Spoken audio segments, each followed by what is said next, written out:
Hello, welcome to part 1 of this e-learning module in the Spotlight series. Ask relevant questions. In this lesson, we will be covering the open-ended question type. It is not the answer that enlightens, but the question that generates insights and triggers reflective thinking. Asking relevant questions is a skill that is useful in every walk of life, be it personal or professional. Often, some of us feel hesitant to ask questions, as they may reflect negatively on us. But remember this old Chinese proverb? He who asks a question is a fool for 5 minutes. He who does not ask a question remains a fool forever. Effective questioning is an integral skill, as it helps us to, among other things, obtain information, start a conversation, test understanding, draw someone into a conversation, show interest in a person, seek support or agreement. Let's now take a deep dive into the two common types of questions: open-ended and closed-ended. Open-ended questions. Open-ended questions puts the onus on the customer. They require the customer to give more information and generally begin with words like how and what or may I learn, and have the effect of opening the customer up. In most situations, words such as challenges, experience, expectation, and opinion will help you frame powerful open-ended questions during your doctor's call. Example: Doctor, may I learn from you about the challenges you face in treating asthmatic patients with conventional PMDI? Example 2. What is your expectation from an ideal antihistaminic? Open-ended questions serve as the best method in case you want to know information from the customer. They provide space for inspiration, insight, and reflection. They help us establish rapport, help us understand customer challenges, situations, and circumstances, help us position our products with relevant features and benefits. Open-ended questions are particularly useful in sales when customers are uncommunicative and not very forthcoming. Now that you have understood what open-ended questions are, let us take a look at some examples. Doctor, may I know some of the common challenges you face while treating diabetic, hypertensive patients?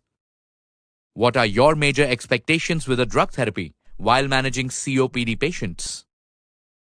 What do you look from an ideal anti-inflammatory drug while managing osteoarthritis? What are the different therapy options you prefer while treating dermatomycosis? What is your opinion about using a reserve molecule like colistin in an ICU setup? With that, we have come to the end of part 1 of this lesson. In part 2, you will be learning about the next type of questions: closed-ended questions. Hello, welcome to part 2 of this e-learning module in the Spotlight series. Ask relevant questions.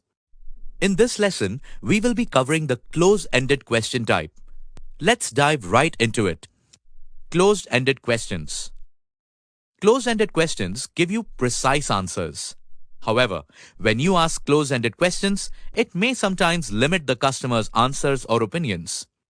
Therefore, it's imperative that you know when and when not to ask such questions. Closed-ended questions bring responses that help us with facts or specific information, yes or no opinions, choice among multiple alternatives. Let us now look at some examples of closed-ended questions during in-clinic conversations. Do you see some patients who are uncontrolled in spite of using medicines? How many patients of RTIs do you generally see in your daily practice? Do you suggest some diet and exercise too to your diabetic patients? How often do you see patients complaining about tail-off phenomenon with an MDI? Which molecule do you prefer for managing hypertension in elderly patients? When it comes to asking effective questions, it is always considered best to use both open-ended and closed-ended questions. Let's now have a small exercise. Pause the video and list down the various open and close-ended questions for 2 of your customer meetings. This will help you prepare better for future meetings to come. Did you know Farshad ACL, a successful businessman and author, has coined the questions acronym to get the best out of questions we ask? He says that great questions are Q, quintessential; U, unforgettable; E, expressive; S, stimulating; T, thought-provoking; I, impactful; O, open-ended; N, neutral; and S, significant. With that, we have come to the end of part 2 of this lesson. In part 3, you will learn of an equally important aspect with regard to asking questions: listening. Welcome to part 3 of this e-learning module in the Spotlight series, Ask Relevant Questions. In this part, we will be covering the listening skill. Listening. Both listening and asking questions are two sides of the same coin. One is not complete without the other. The biggest communication problem is that we do not listen to understand, we listen to reply. A large percent of salespeople have a false belief that talking or presenting is the key skill of their profession. Most of the successful people are the ones who do more listening than talking. In fact, the top 20% agree that listening is far greater than talking. Time to self-evaluate if you're a good listener. Ask yourself these questions and think about the answers that strike you. Do you spend more time talking than listening? Are you eager to talk about your solution? Do you jump in and finish their questions? Do you frequently interrupt? Are you thinking about your answer rather than listening? Active listening is an important skill. At its most basic level, it's about focus and paying attention. Now that you have a better understanding of your position with regard to the listening skill, here are 6 ways to help you become a better listener. Use short statements like "Okay," "I understand." Lean forward to demonstrate your undivided attention. Notice the other person's tone of voice and body language. Nod to show your understanding and take detailed notes. Repeat what you think you've heard.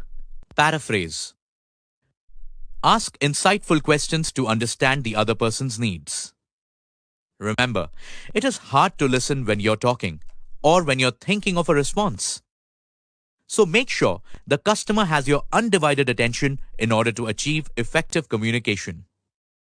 With that, we have come to the end of the Ask Relevant Questions module. We hope you now have an understanding and are confident to ask better questions and listen better as well.